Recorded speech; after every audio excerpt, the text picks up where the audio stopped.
يا لا لا لا يا لا لا لا يا لا لا يا لا لا لا يا لا يا لا. Ibn Hazmin terkenal dengan mazhab Al-Zahiri, Ahli Zahir, dengan bukunya yang cemerlang Al-Muhalla.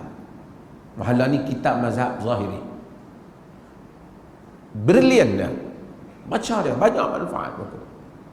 Tuan-tuan, kalau kita tak ta'assub, kita baca semua buku. Dia pun tokoh umat juga, Abu Muhammad Ibn Hazmin. Setengah orang ni tengok buku mazhab lain takut dah. Saya masih ingat lagi satu orang tokoh ada jawatan besar dalam agama. Nak beli satu buku, saya ada di Ma'arad tu, dia tokoh. Dia tanya orang tu, ni buku mazhab apa? Orang tu kata, kenapa? Mazhab Syafi'i. Syafi'i boleh beli. Kalau hak takut tu kau adik-adik kita ni tak apa, tokoh, beli, bacalah. Bacalah mazhab Malik pun, bacalah mazhab Hanafi pun. Di Perlis kita tak anti mazhab, kita bagi tahu. Kita melihat semua mazhab. Kemudian kita mengambil manfaat daripadanya. Ada orang bincang dengan saya, dia kata, pasal apa Perlis macam tu? Saya kata, negeri awak pun macam tu dah. Cuma bab muamalat, bank-bank Islam yang perbankan Islam yang bodok pakai tu bukan mazhab Syafi'i yang sebahagian besar daripada kaul dia. Cuma hampa semua tak tahulah, sebab hampa tahu luluh sudah pinjaman aku. Pandangan-pandangan yang digunakan dalam sektor-sektor perbankan sebagai je Ibn Taimiyah punya pandangan. Hampa tak kata aku hari ni Wahabi pasal apa pinjam duit bank.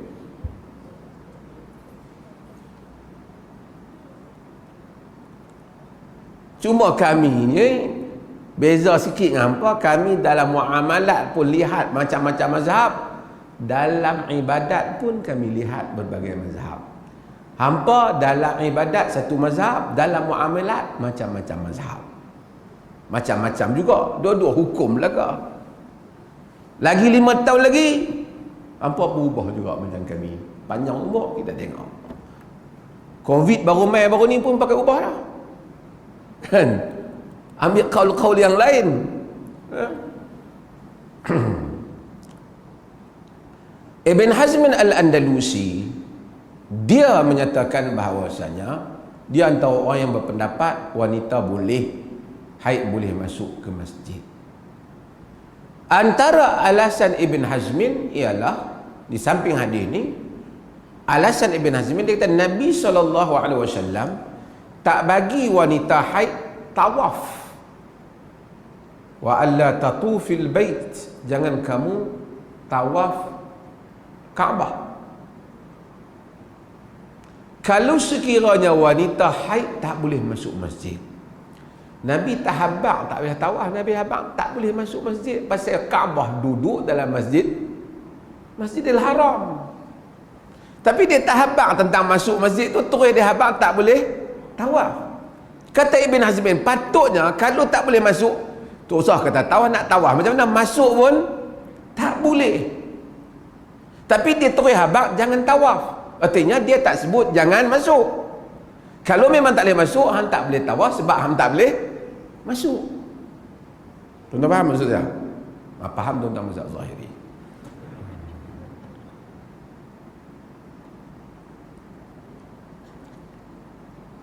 Bukan saja mazhab Zahiri, ramai lagi tokoh-tokoh lain dan fuqaha menyokong pandangan-pandangan ni.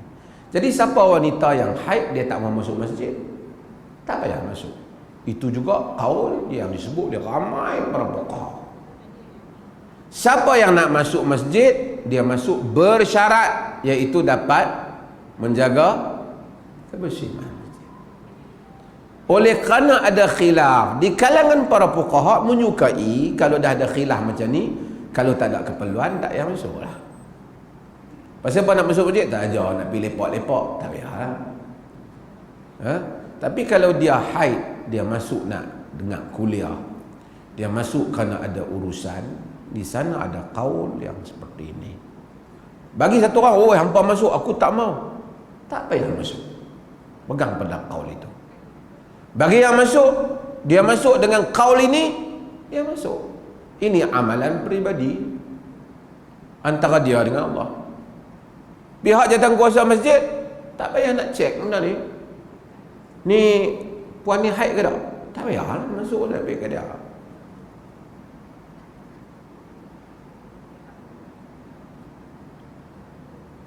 Benda-benda sifat amalan peribadi ni kita tak pergi masuk campur banyak. Bukan dah sebab tu saya kata diperlih ni. Siapa nak tawaf, siapa nak kunut, dia kunut lah. Kalau dia percaya subuh dah kunut, dia lepas semayang, dia semayang subuh dalam masjid, dia kunut lah. Tapi bila dia ikut imam, imam tidak kunut. Innama ju'ilal imam liyu'tamma bih. Dijadikan imam untuk diikuti, ikut imam.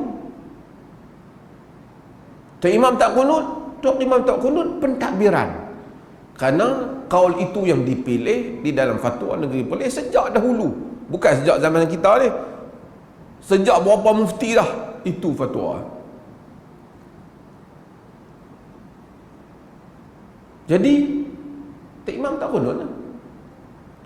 Dia kata Perlis tak kunut, dia kata sesat. Pandai hang tambah. Tapi itu Perlis kunut daripada kesat. Orang yang kunut, orang yang tak kunut macam mana? Di negeri-negeri yang larang, di negeri-negeri yang wajibkan imam kunut. Had negeri had tu imam dia kalau tak kunut, dia nanti kena apa? Dia nanti kena tindakan. Dia pun tak kata wajib. Katanya dia pun kata seperti menaqaul dalam mazhab Syafi'i. Okey. Wa an Anas radhiyallahu an qala Rasulullah sallallahu alaihi wasallam al-busaqu fil masjidi khati'atun wa kafaratuha dafnuha. Al-busaq daripada Anas bin Malik radhiyallahu an katanya qala Rasulullah sallallahu alaihi wasallam, sabda Rasulullah sallallahu alaihi wasallam, al-busaqu fil masjid khati'ah. Spitting, apa? Ludah di dalam masjid adalah is a sin, adalah satu dosa. Kafaratuha dafnuha. Nak padam dosa tu macam mana? Kambuih dia, cuci dia lah. Pasal apa Nabi sebut dafnuha? Ni hadis ni riwayat Bukhari dan Muslim. Sebab zaman dulu tak ada kapet, lantai dah apa? Pasir. Kalau ludah, dosa dalam masjid. Cara dia korek besar, kamu boleh balik. Tapi kalau ludah tak kapet,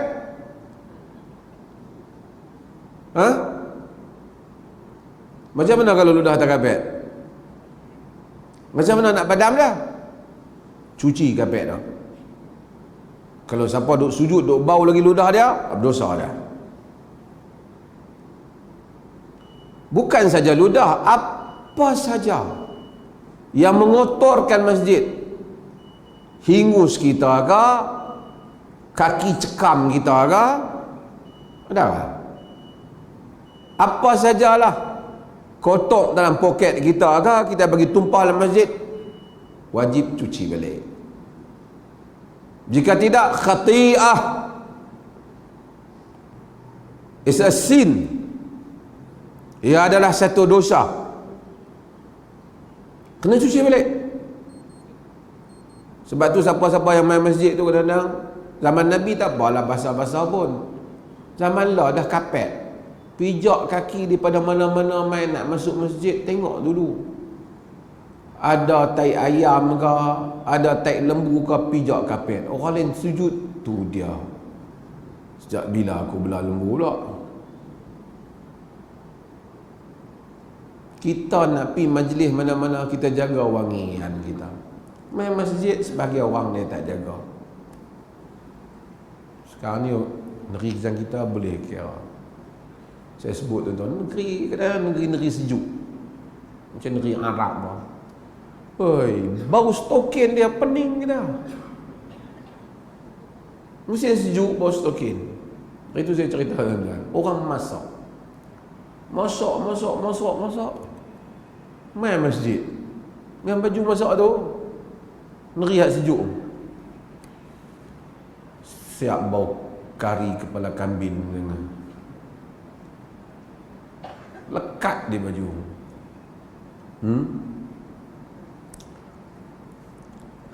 Ni masuk bab apa tuan-tuan? Masuk bab ta'zim hurumatillah. Quran kata apa? Wa man yu'azzim hurumatillahi fahuwa khairul lahu 'inda rabbih. Sesiapa yu'azzim hurumatillah fahuwa khairul lahu 'inda rabbih. Sesiapa yang membesarkan penghormatan tempat-tempat mulia yang tempat-tempat mulia Allah macam masjid ni, fahuwa khairun 'inda rabbih, fahuwa khairul lahu 'inda rabbih, itu lebih baik untuknya di sisi Tuhan. Masuk nak pergi masjid pakai elok sikit, tanda menghormati orang tuan-tuan. Main masjid, kadang-kadang saya sebutlah, orang nak setuju tak setuju kena sebut. Orang di airport orang tak isap rokok, di bangunan kerajaan orang tak isap rokok, main masjid isap rokok. Setengah orang dia kata Allah, kita isap pun tak jadi apa pun. Orang tua-tua kata hari mai ke depan, dia tak mai ke belakang. Hari ni dia cakap pandai, dia belum tahu besok apa yang Allah buat dengan kerengkung dia dan jantung dia. Panjang umur kita tengok orang-orang jenis ni. Masa duduk hisap dengan kawan-kawan dia tu sakanlah bersembang, kan? Dia pun marah kita hisap juga. Tapi dia tak tahu apa yang akan Allah lakukan kepada dia nanti. Tidak hari ini, besok, tidak besok lusa, tidak lusa ada lagi hari, tak pun pada hari dia berdiri di hadapan Tuhan. Tidak menghormati hurumatillah, tempat-tempat yang Allah muliakan.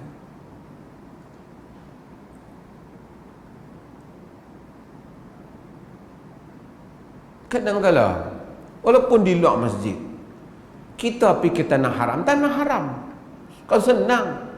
Orang himpun duit ber3-4 tahun sebagai orang nak boleh pergi Mekah. Kita tengok turun daripada hotel balik pada masjid, isap rokok tepi tu. Arab tu kadang-kadang duk kata ayah haram ni, duk kata kat kan, duk kata kat apa, kat orang yang hisap tu kan, haram ya syekh, haram ya syekh, kata. Dia pun buat tak tahu. Dia pergi seolah-olah Tuhan ada di luar Masjidil Haram tu dengan Tuhan nak diminta di Masjidil Haram tu lain-lain. Kau tak hormati tempat-tempat haram. Manusia ni pendosa kita semua, tapi bila mai Ramadan kita jaga. Sebab apa? Sebab hormat bulan yang Tuhan muliakan. Bukan kata bulan lain tu tak berdosa, berdosa juga. Tapi menghormati, ada hormat. Buat salah depan orang, salah. Tapi bila mai depan ibu bapa, depan orang alim, depan orang soleh, kita jadi tertib baik. Bukan kerana apa, kita munafik ke apa, bukan kerana nifak, kerana menghormati, kerana adab, beradab dengan Tuhan. Luar kawasan masjid, hisaplah sampai hangit hidung pun. Bukan kata boleh, bukan saya kata boleh, haram-haram lah juga. Tapi at least sekurang-kurangnya ada nilai hormat pada Allah Ta'ala, beradab dengan Allah Azza wa Jalla. Hadis ni, hadis larang apa?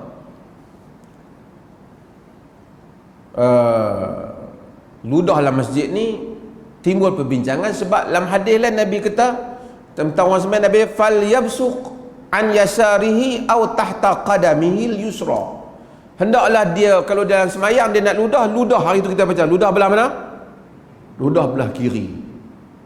Ludah Nabi kata di belah kiri atau di bawah kakinya yang kiri. Kata boleh pula. Bila ada hadis yang bertentangan dengan hadis dengan macam ni, nampak zahirnya bertentangan, dia taufiqkan, dia gabungkan hadis itu. Dia gabung apa? Kena tengok. Tak mungkin Nabi cakap benda yang bertentangan. Kita yang faham bertentangan, Nabi tak mungkin cakap yang bertentangan. Yang ni dia panggil muskilul hadis. Imam Syafi'i tulis kitab Ikhtilaful Hadis, Mukhtalaful Hadis. Hadis-hadis yang nampak bercanggahan pada zahirnya, tapi ia tak bercanggahan apabila dikaji. Kata mereka, larang ludah dalam masjid. Yang kata ludah di belah kiri itu ialah kalau semayang di luar masjid, di rumah kita, di tempat lain, tak apalah ludah belah kiri di rumah kita. Itu pun terikat dengan undang-undang yang lain lah. Dah tahu isteri kita duduk tidur belah kiri, puih pergi ludah dia. Kawan duduk tengah tidur, tengok-tengok, kenapa ludah? Abang semayang tahajud lah. Tak boleh lah.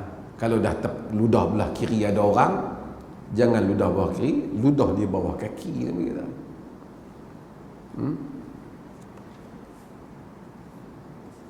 Wallahu a'lam.